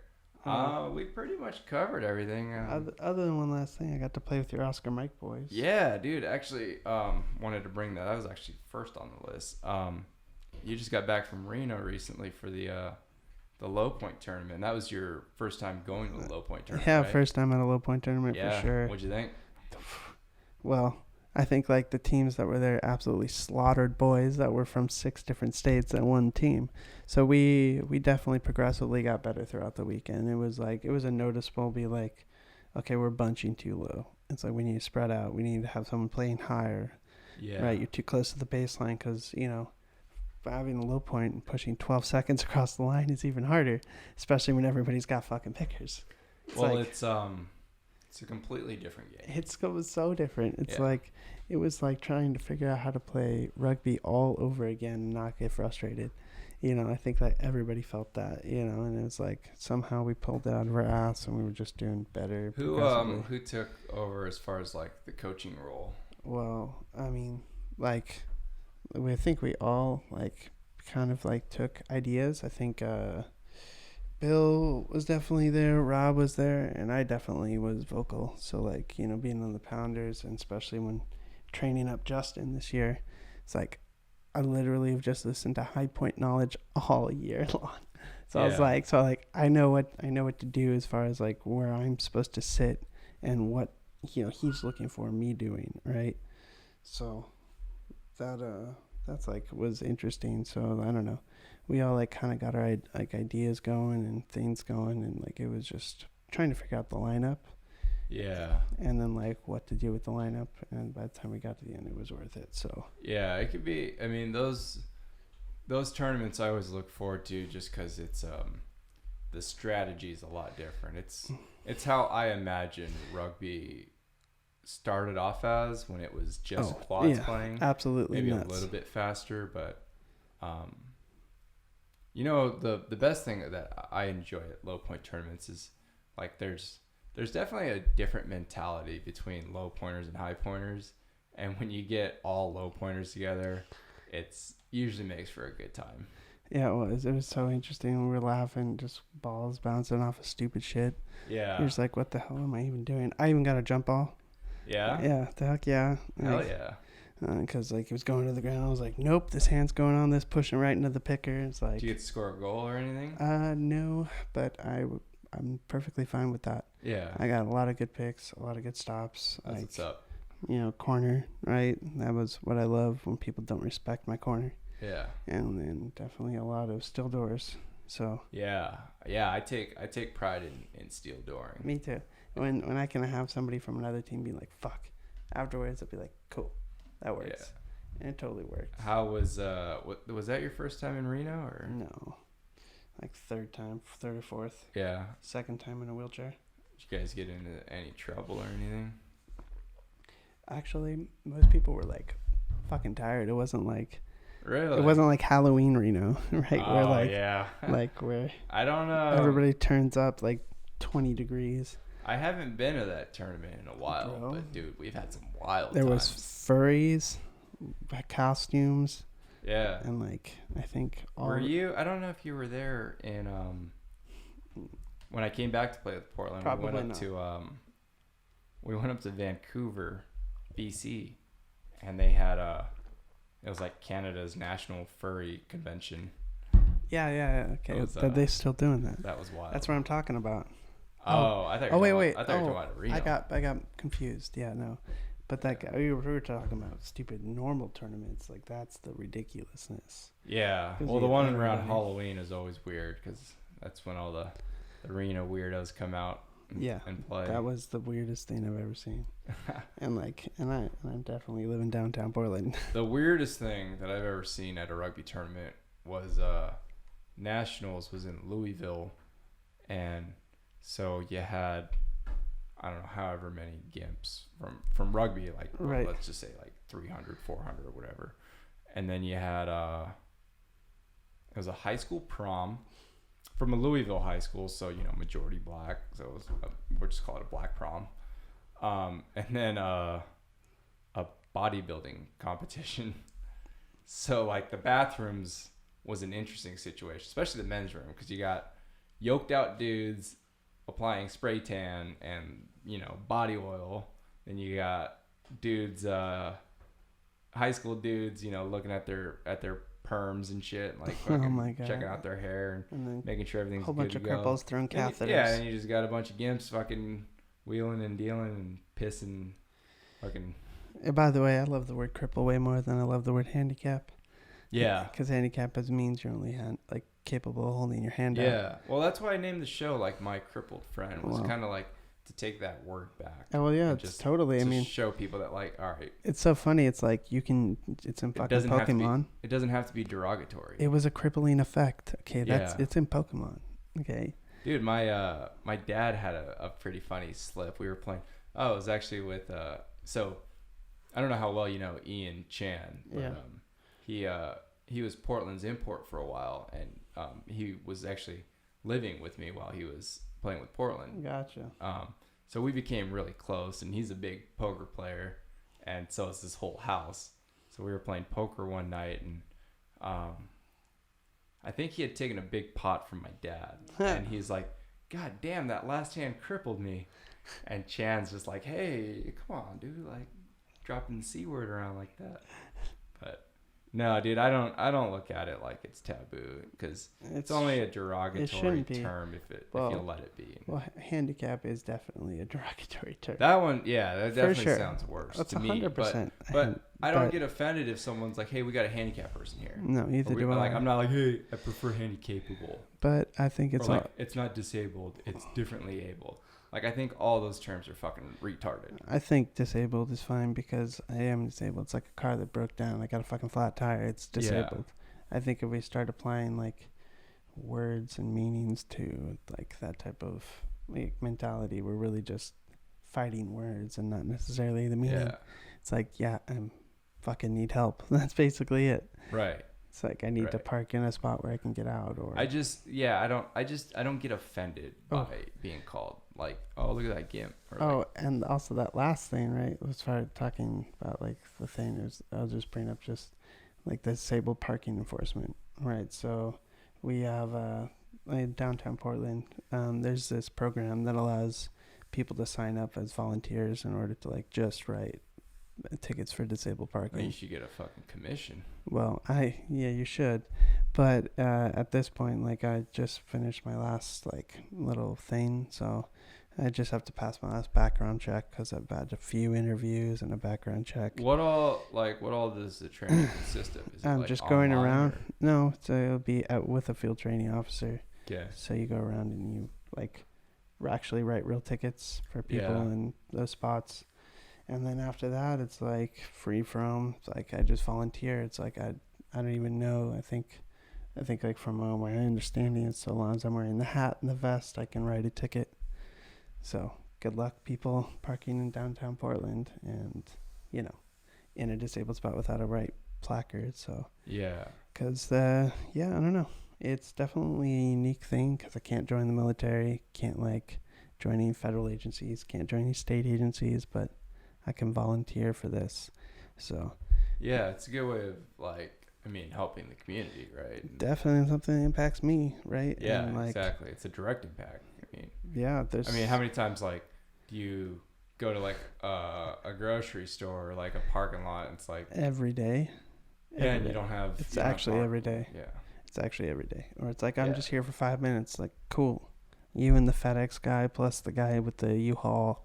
Let's just keep this going. Yeah. It's like, No, dude, it's one of the most annoying things. so we'll definitely see how that ends up working out. I hope it works out good. I know I'm gonna get yelled at quite a bit. That's for sure. Gives a fuck. No, I'm not. I'm not gonna care. Yeah. I just hand him my supervisor's card. Right. It's like, call him. That's basically what my protocol is. It's like, so it won't be education. It'll just be domination, I guess. And then they can be educated when they have to pay the bill or come to court and see if I'll lower the bill. Well, that's the problem is I think people just get away with it for so long that they just, Yeah, I think it's normal. they're like, fuck it. I'm just gonna, it's kind of like speeding. Like there's people that just like, whatever, you know. Well, we all go 9 miles over the speed limit. Technically, we're all speeding, but we're getting away with it, right? So Not me, man. Posted speed limit every time. I got you. Yep. I feel it. Liar. All right. So, Yeah, man. Well, fuck. We're just under 2 hours now, so all right. Well, you're going to have a fun time cutting this up.